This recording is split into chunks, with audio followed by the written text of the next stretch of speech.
ಎಲ್ಲರಿಗೂ ನಮಸ್ಕಾರ. Welcome to my channel. ಇವತ್ತಿನ ವಿಡಿಯೋದಲ್ಲಿ ಈಗ ಮಳೆಗಾಲ ಆಗಿರೋದ್ರಿಂದ ಎಲ್ಲರಿಗೂ ನೆಗಡಿ, ಕೆಮ್ಮು, ಕಫ ಅಂತ ಬರ್ತಾನೆ ಇರುತ್ತೆ. ಆಗ ಈ ರೀತಿ ಗಾರ್ಲಿಕ್ ಪೆಪ್ಪರ್ ರೈಸ್ನ ಮಾಡ್ಕೊಂಡು ತಿಂದರೆ ಕಡಿಮೆ ಆಗುತ್ತೆ. ನೋಡಿ, ಇಲ್ಲಿ ಫಸ್ಟು ಒಂದು ಬಾಣಲಿ ಬಿಸಿಗಿಟ್ಟು ಅದಕ್ಕೆ ನಾನು 1 ಟೇಬಲ್ ಸ್ಪೂನ್ ಆಗೋಷ್ಟು ಕಾಳು ಮೆಣಸು ಹಾಗೆಯೇ 1 ಸ್ಪೂನ್ ಜೀರಿಗೆ ಹಾಕ್ಕೊಳ್ತಾ ಇದ್ದೀನಿ. ಇದಕ್ಕೆ 1 ಗಡ್ಡೆ ಬೆಳ್ಳುಳ್ಳಿನ ಈ ರೀತಿ ಸಿಪ್ಪೆಯನ್ನು ಬಿಡಿಸಿಲ್ಲ ಹಾಗೆಯೇ ಹಾಕ್ಕೊಳ್ತಾ ಇದ್ದೀನಿ. ಒಂದು 5 ಒಣಗಿರುವಂಥ ಮೆಣಸಿನಕಾಯಿ ನೋಡಿಕೊಂಡು ನಿಮ್ಮ ಖಾರಕ್ಕೆ ಎಷ್ಟು ಬೇಕೋ ಅಷ್ಟು ಹಾಕ್ಕೊಳ್ಳಿ. ಹಾಗೆಯೇ ಸ್ವಲ್ಪ ಕರಿಬೇವಿನ ಸೊಪ್ಪನ್ನು ಸಹ ಹಾಕ್ಕೊಂಡು ಸ್ಟೌವಿನ ಲೋ ಫ್ಲೇಮಲ್ಲಿ ಇಟ್ಕೊಂಡು ಚೆನ್ನಾಗಿ ಹುರ್ಕೊಳ್ಬೇಕು.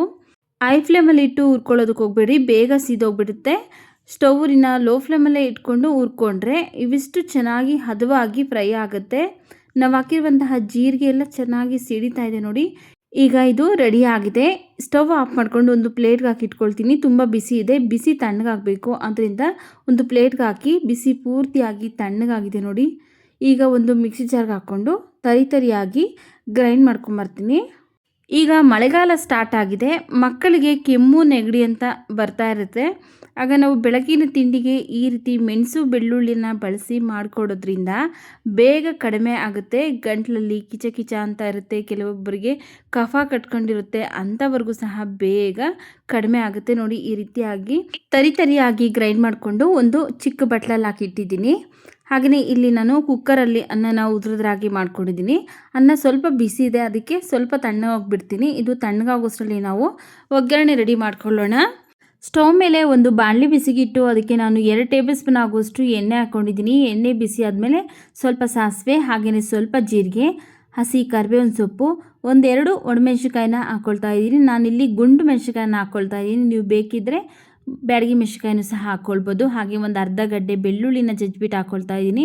2 ಹಸಿಮೆಣಸಿನ್ಕಾಯಿನ ಸೀಳ್ಬಿಟ್ಟು ಹಾಕ್ಕೊಳ್ತಾ ಇದ್ದೀನಿ. ಟೇಸ್ಟ್ಗೋಸ್ಕರ 2 ಹಸಿಮೆಣಸಿನ್ಕಾಯಿನೂ ಸಹ ಸೀಳ್ಬಿಟ್ಟು ಹಾಕ್ಕೊಂಡು ಇವಿಷ್ಟನ್ನು ಲೈಟಾಗಿ ಬೆಳ್ಳುಳ್ಳಿ ಎಲ್ಲ ಕಲರ್ ಚೇಂಜ್ ಆಗೋವರೆಗೂ ಫ್ರೈ ಮಾಡಿಕೊಂಡು ಈಗ ಇದಕ್ಕೆ ನಾನು 2 ಈರುಳ್ಳಿನ ಈ ರೀತಿ ಉದ್ದುದಾಗಿ ಹೆಚ್ಚಿಬಿಟ್ಟು ಹಾಕ್ಕೊಂಡು ಈರುಳ್ಳಿ ಎಲ್ಲ ಲೈಟಾಗಿ ಕಲರ್ ಚೇಂಜ್ ಆಗೋವರೆಗೂ ಫ್ರೈ ಮಾಡ್ಕೊಳ್ತಾ ಇದ್ದೀನಿ. ಬೆಳಗಿನ ತಿಂಡಿಗೆ ಮತ್ತು ಮಧ್ಯಾಹ್ನದ ಲಂಚ್ ಬಾಕ್ಸ್ಗೆ ಎರಡಕ್ಕೂ ಸಹ ಪರ್ಫೆಕ್ಟಾಗಿ ಇರುತ್ತೆ. ಒಂದ್ಸಲಿ ಟ್ರೈ ಮಾಡಿದ್ಮೇಲೆ ಹೇಗೆ ಬಂತು ಅಂತ ಕಮೆಂಟ್ ಸೆಕ್ಷನಲ್ಲಿ ಕಮೆಂಟ್ ಮಾಡಿ. ಹಾಗೆಯೇ ನೀವೆಲ್ಲ ಯಾವ ಊರಿಂದ ಈ ವಿಡಿಯೋನ ನೋಡ್ತಾ ಇದ್ದೀರಾ ಅಂತ ಒಂದ್ಸಲಿ ಕಮೆಂಟ್ ಮಾಡಿ ಸ್ನೇಹಿತರೆ. ನೋಡಿ, ಇಲ್ಲಿ ಈರುಳ್ಳಿ ಎಲ್ಲ ಚೆನ್ನಾಗಿ ಫ್ರೈ ಮಾಡ್ಕೊಂಡ ನಂತರ ನಾವು ಮಿಕ್ಸ್ ಜಾರಲ್ಲಿ ರುಬ್ಕೊಂಡಿದ್ರಲ್ಲ ಆ ಮಿಶ್ರಣನ ಈಗ ಇದಕ್ಕೆ ಹಾಕ್ಕೊಂಡು ಸ್ಟೌವಿನ ಲೋ ಫ್ಲೇಮಲ್ಲಿ ಇಟ್ಕೊಂಡು ಒಂದು 2 ನಿಮಿಷಗಳ ಕಾಲ ಫ್ರೈ ಮಾಡ್ಕೊಳ್ಬೇಕು. ಇದರಲ್ಲಿರುವಂಥ ಹಸಿ ಸ್ಮೆಲ್ಲೆಲ್ಲ ಹೋಗಬೇಕು. ಆದ್ದರಿಂದ ಸ್ಟೌವಿನ ಲೋ ಫ್ಲೇಮಲ್ಲಿ ಇಟ್ಟು ಒಂದು 2 ನಿಮಿಷ ಚೆನ್ನಾಗಿ ಫ್ರೈ ಮಾಡ್ಕೊಳ್ತಾ ಇದ್ದೀನಿ. ಇಲ್ಲಿ 2 ನಿಮಿಷ ಆಗಿದೆ. ಈಗ ಇದಕ್ಕೆ ನಾನು ಒಂದು 1/4 ಸ್ಪೂನ್ ಆಗೋಷ್ಟು ಅರಿಶಿನ ಪುಡಿ, ರುಚಿಗೆ ತಕ್ಕಷ್ಟು ಉಪ್ಪನ್ನು ಸೇರಿಸಿ ಚೆನ್ನಾಗಿ ಮಿಕ್ಸ್ ಮಾಡ್ಕೊಳ್ತಾ ಇದ್ದೀನಿ.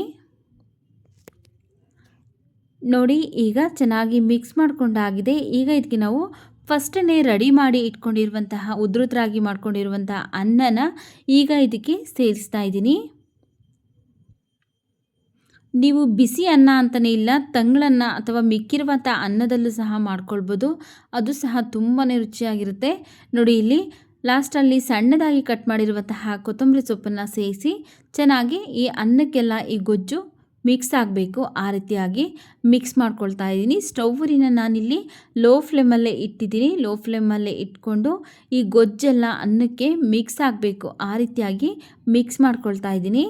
ಕೇವಲ 10 ನಿಮಿಷದಲ್ಲೇ ಬೆಳಗಿನ ತಿಂಡಿಗೆ ನಾವು ಈ ರೈಸ್ನ ಪ್ರಿಪೇರ್ ಮಾಡ್ಕೊಳ್ಬೋದು. ಮಳೆಗಾಲದಲ್ಲಂತೂ ಕೆಮ್ಮು ನೆಗಡಿ ಆಗ್ತಾ ಇರುತ್ತಲ್ಲ, ಅಂಥ ಟೈಮಲ್ಲಿ ಇದು ಹೇಳಿ ಮಾಡಿಸಿದ ರೈಸ್ ಅಂತಲೇ ಹೇಳ್ಬೋದು.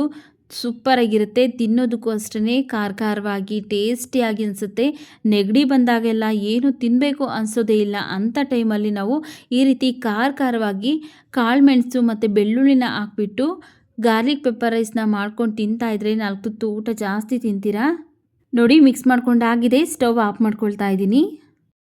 ನೋಡಿದ್ರಲ್ಲ ಯಾವ ರೀತಿಯಾಗಿ ತುಂಬ ಸುಲಭವಾಗಿ ಮಳೆಗಾಲಕ್ಕೆ ಮತ್ತು ಚಳಿಗಾಲಕ್ಕೆ ಟೇಸ್ಟಿಯಾಗಿ ಬಿಸಿ ಬಿಸಿಯಾಗಿರುವಂತಹ ಗಾರ್ಲಿಕ್ ಪೆಪ್ಪರ್ ರೈಸ್ ರೆಡಿ ಆಗಿದೆ. ಈ ರೀತಿ ಮಾಡ್ಕೊಂಡು ತಿಂತಾ ಇದ್ದರೆ ಎಷ್ಟೇ ಕೆಮ್ಮು ಇದ್ದರೂ ಕಫ ಇದ್ದರೂ ಸಹ ಬೇಗ ಕಡಿಮೆ ಆಗುತ್ತೆ. ವಿಡಿಯೋ ಇಷ್ಟ ಆಗಿದರೆ ವಿಡಿಯೋಗೆ ಲೈಕ್ ಮಾಡಿ, ವಿಡಿಯೋವನ್ನು ಶೇರ್ ಮಾಡಿ, ನಮ್ಮ ಚಾನಲ್ಗೆ ಸಬ್ಸ್ಕ್ರೈಬ್ ಮಾಡಿ.